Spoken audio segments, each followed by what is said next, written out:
ઓમ નમો ભગવતે વાસુદેવાય નમઃ. સનાતન ધર્મની જય. ભારત માતા કી જય. જિયા રામમય સબ જગ જાની, કરું પ્રણામ જોરી જુગ પાની. એટલે આ મનુષ્ય દેહ છે એ બધાય બીજાને આધીન છે. આ જીવ છે એ સૌ પ્રથમ શરીરને આધીન છે, પછી માતાને આધીન થાય છે, પછી પિતાને આધીન થાય છે, મોટો થાય પછી કુટુંબને આધીન થાય, પછી શિક્ષકને આધીન થાય, પછી સમાજને આધીન થાય, પછી જે તે સંસ્થામાં નોકરી કરે તો એ સંસ્થાને આધીન થાય, અથવા વ્યાપાર ધંધો કરે તો ધંધાને આધીન થાય છે, અને સામાજિક રીતે પત્નીને પરણે પછી એ પત્નીને આધીન થાય છે. પછી પત્ની એને લૌકિક સામાજિક વ્યવહારને આધીન કરે છે. પછી આધેડ અવસ્થા થાય એટલે એ જગતને આધીન થઈ અને ઘડપણને આધીન થાય, અને છેલ્લે આ જીવ બધું જગતનું જાણી સાચું ખોટું કરી અને મૃત્યુને આધીન થાય છે. અને વચ્ચે મૃત્યુ પહેલાં રોગને પણ આધીન અમુક વ્યક્તિઓ બને છે. એટલે પરંતુ આ જીવ એમ સમજે છે કે હું અજર અમર છું, કદી મરવાનો નથી, અને હું કદી કાળને આધીન થવાનો નથી, એવું માની અને એ જગતમાં સાચું ખોટું કર્મ કરે છે. અને ખરેખર એ જીવ પોતાનું કલ્યાણ ઈચ્છતો નથી, અને અજ્ઞાન અવસ્થામાં એ જગતને છોડી ચાલ્યો જાય છે, અને છેલ્લે એ કાળને આધીન થઈ જાય છે. એટલે સમજી મનુષ્ય પોતાના ધર્મ ભક્તિ જ્ઞાન વિચારી તો ગુરુ સંતને આધીન થાય અથવા ઈશ્વરને આધીન થાય તો એ જીવાત્માનું કલ્યાણ થાય. જેથી એ સંત સદગુરુને આધીન થવાથી એ આત્માને આધીન થશે પછી, અને એને આત્માનો અનુભવ થાય એટલે આત્માને આધીન થાય એટલે સ્વ સ્વરૂપને એ ઓળખી અને પોતાને આધીન થશે. એટલે એ પોતે સ્વાવલંબી થઈ અને પોતાના આત્માને ઓળખવા માટે પ્રયત્ન કરશે. એટલે પોતાનું જે આયુષ્ય જે અમથું અમથું વીતી ગયું હતું એથી એ પછતાવો એ કરશે, અને મેં મારા આત્માને ઓળખ્યો નહીં, અને જગત વ્યવહારમાં મેં મારા દિવસો ગુમાવી મારી જિંદગી પસાર કરી, અને આયુષ્ય અમથું મેં વિતાવી નાખ્યું.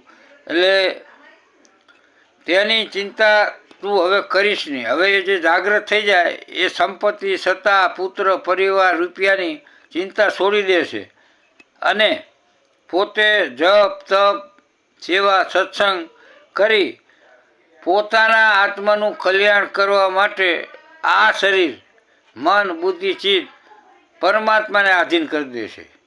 એટલે આધીનતામાં કરવાથી પોતાના આસક્તિ એ ભૂલી જાય, આસક્તિનો ત્યાગ કરી દે.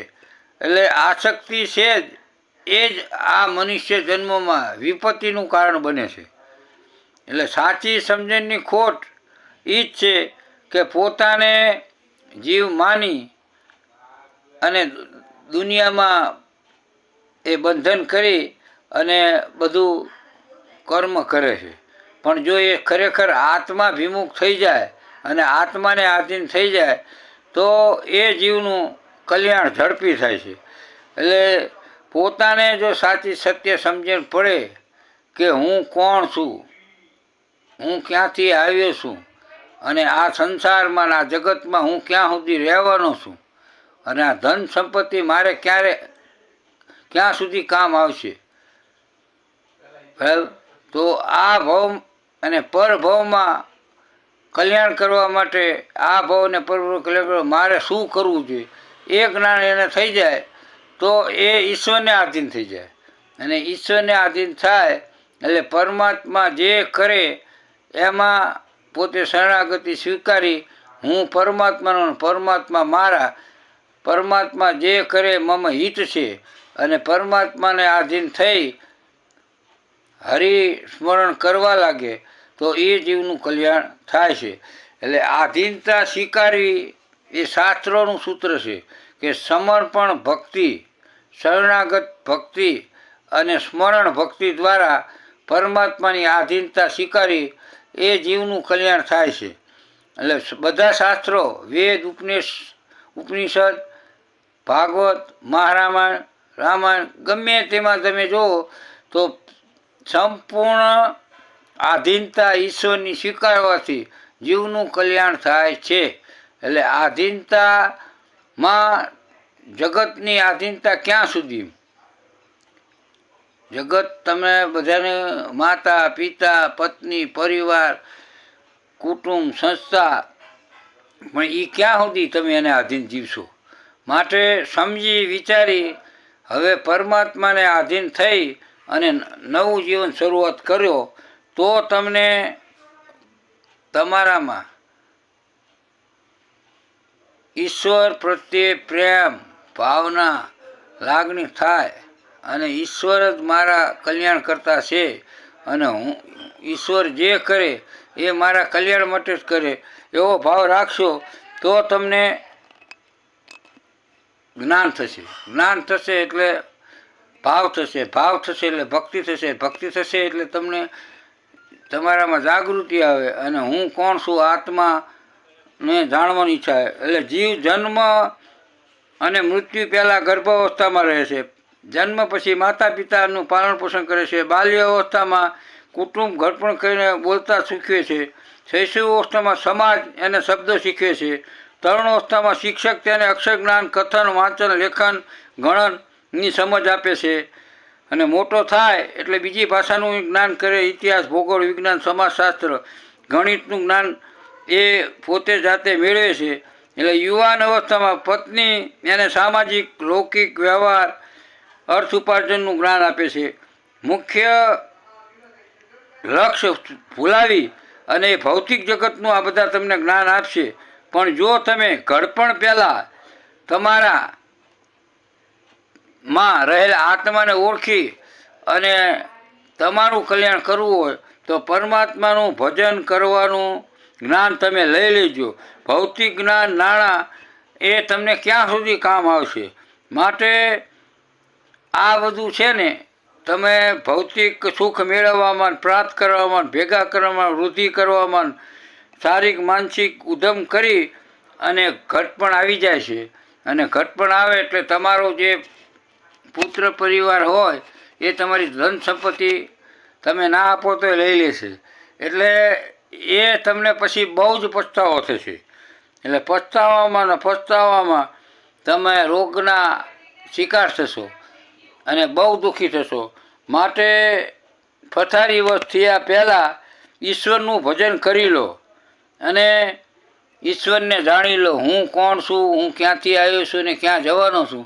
પરમાત્માના ભજન વિના સુખ નથી.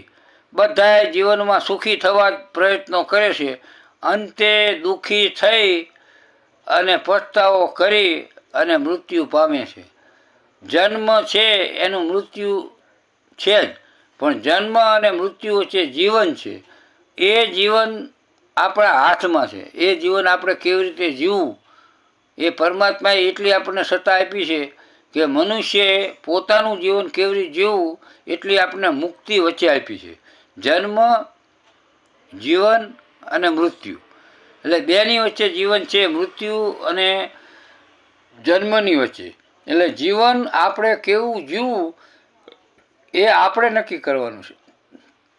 આપણે આ જન્મમાં ઈશ્વર ભજન, ભક્તિ, સેવા, પરમારથ, હરિનામ સ્મરણ કર્યું છે તો આપણો જીવનું કલ્યાણ થઈ અને આપણો પરલોક સુધરે. આ લોક તો સુધરે, પરલોક એ સુધરે.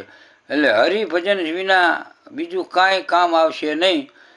આ બધું જો બધા મોટા મોટા બંગલાવાળા કે રૂપિયાવાળા ધન સંપત્તિવાળાને તમે ગઢપણમાં જઈને મળશો તો તમને સત્ય જ્ઞાન આવશે. એને મોટા મોટા જે સુખી કુટુંબના પરિવારના હોય ને, એને ઉંમર થઈ ગઈ હોય ને 60, 70, 80, 90 થયા હોય ને, ત્યાં જઈને તમે પૂછો કે તમારું જીવન કેવી રીતે હતું, તમે શું ધાર્યું હતું ને અંતે તમારું શું થયું, અને તમારું માન સન્માન કેવું જળવાય છે, અને તમે કેવો પસ્તાવો કરો છો.